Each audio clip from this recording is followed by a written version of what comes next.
एक कहानी, उत्तराधिकारी। प्रस्तुति साईं मुरलीधर उदासी, रायपुर, छत्तीसगढ़। एक राजा वृद्ध हो गए थे।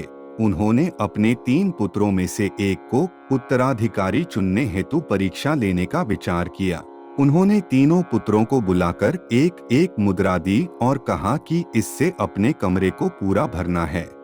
पहले पुत्र ने उस धन से अपना कमरा कचरे से भर दिया। दूसरे पुत्र ने उस धन से अपना कमरा घास फूस से भरवा दिया।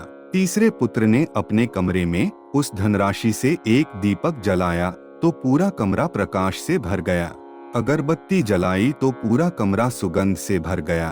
और उस कमरे में वाद्य यंत्र बजाए तो कमरा संगीत के स्वरों से भर गया।